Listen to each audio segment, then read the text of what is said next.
Hello, movie fans. Today, I will explain a Thai 2001 musical romance film called Monrak Transistor. Let's jump to the explanation. In a prison, a prisoner is being questioned at the start of the narrative. Behind bars, the action is hazy and happening in the background. A bottle of laxatives is the main subject. It appears that the inmate ingested a piece of jewelry that was taken from her. The jewelry is soon handed off. Furthermore, the gold is not genuine. The seasoned jailer picks up the narrative, claiming that the detainee is a young man by the name of Pan from his native town. A straightforward rural guy, Pan. He is not respectful to his elders enough, according to the jailer, and spends too much time thinking about amusement. He is not very intelligent, in other terms. Nevertheless, he has a fine voice, and the narrative jumps to a local festival where he is singing passionately while writing the lyrics as he goes. He is singing to Sadao, a charming country girl dancing in the throng, and his words are focused on her. Sadao is asked to dance by a wealthy local youth who drives up in his vehicle. When the wealthy child leaves to get a drink, Pan gives the stage to a different artist and begins to dance with Sadao. When the rich boy comes back, Pan runs into him, knocking the drinks all over the place. Pan is given the task of cleaning up the mess by the wealthy man and his gang. Pan accomplishes this by spitting on the guy's shoes. A brawl breaks out, but the music remains playing as a guitarist picks up the pace and screams a punk song as the conflict gets worse. In Sadao's house, where Pan and Sadao have hidden themselves, Pan sings a second song about his love. But shortly after, Sadao's belligerent father arrives with a shotgun, prompting Pan to dive into the river to flee the gunfire. Pan is resistant to intimidation. He sends Sadao a lovely blue shirt and a love letter to his sister. He then appears one day, telling Sadao's father that the worker he had first hired was ill and that he was there to build a pond for him. He won't stop referring to the man as Dad. "Stop addressing me as Dad. When did I fuck your mother?" the elderly man chastises Pan harshly.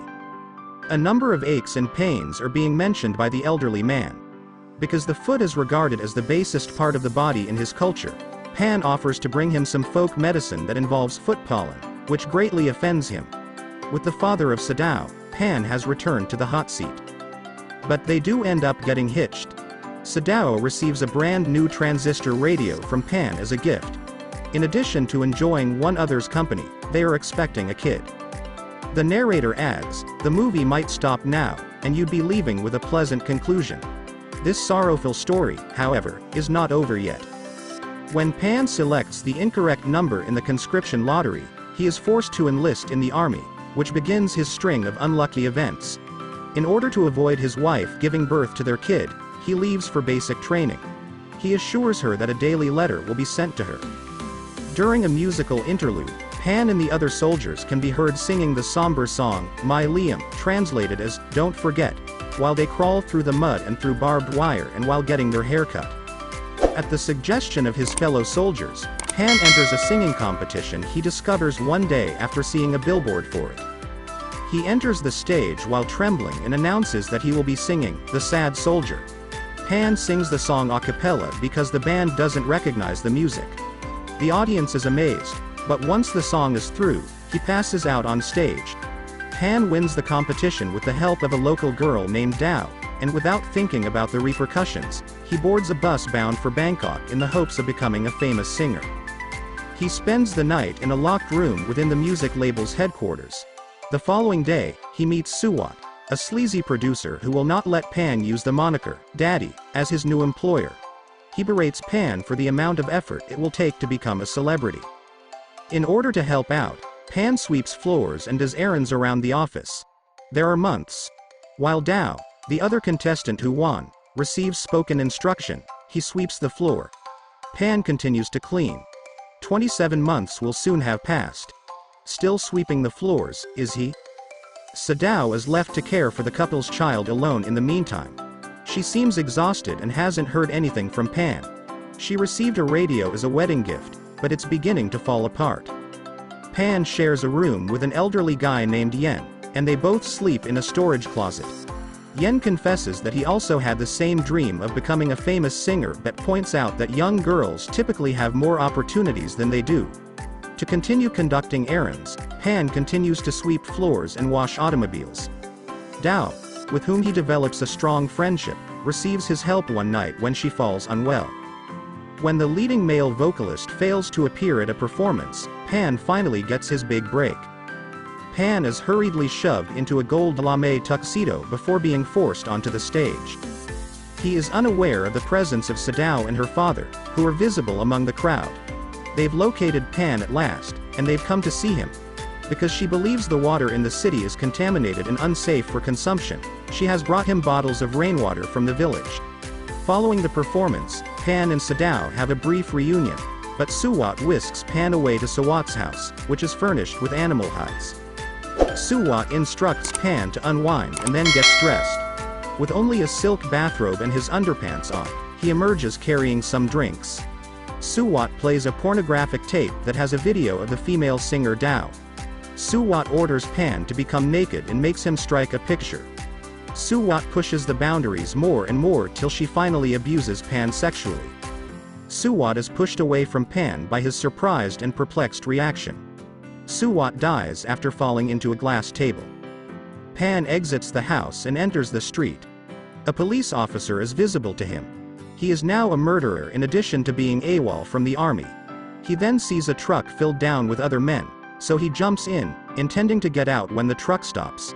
However, the truck doesn't stop until it has driven Pan to a far-off sugarcane plantation, where he is forced to labor in agonizing conditions to chop cane. Back in the hamlet, a slick-talking traveling salesman is passing by while hawking deworming medication from his boat. He has become fond of Sadao and has given her some medication for her infant's illness as well as an invitation to a movie showing that evening.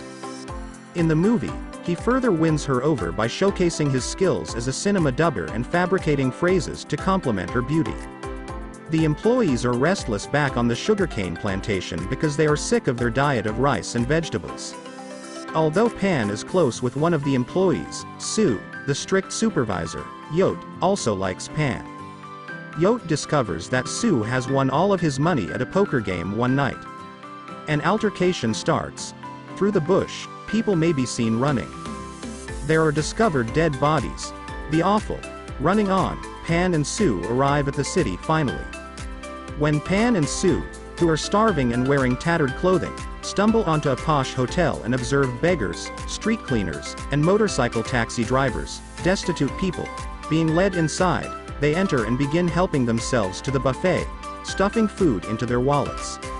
Pan and Sue take home the trophy for the most realistic costume at a charity gala where the wealthy are dressed as the underprivileged. However, they are rejected from the hotel after all the food in their pockets is found. Pan and Sue came up with a new scheme because they were short on cash.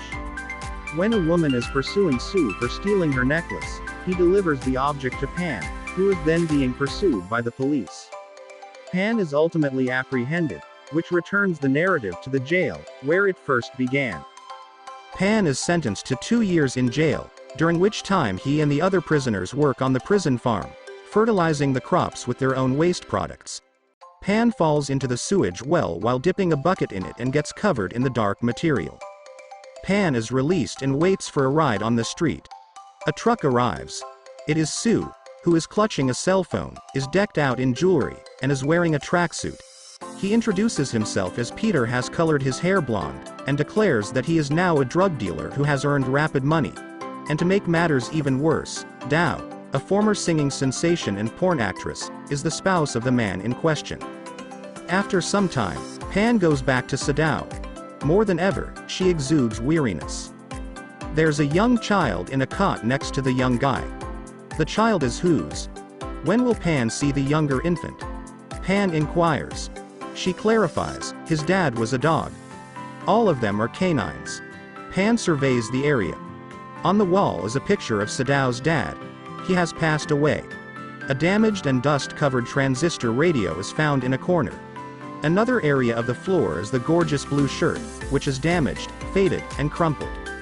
All of the movie's characters make an appearance for the closing musical rendition of My Liam, and join in on the chorus. As the pair is hugging, Sadao unwillingly takes Pan back into her life and cries uncontrollably. The beautiful movie ends here. The movie, voted Thai Best Film of 2001, tells the story of Pan and Sadao, two young Thai kids growing up in a rural village. Despite initial reservations about the movie's sugary romance, the inside is more than the cover would suggest. The story revolves around their love for each other, and Pan even bursts into song to express his feelings. The movie's sweet and idyllic nature is genuinely touching, even for those with little tolerance for romance. The story, which lasts about 20 minutes, develops into something more complex and darker, making it a must-watch for fans of Thai cinema. If you like this, please subscribe to our channel, and thanks for watching.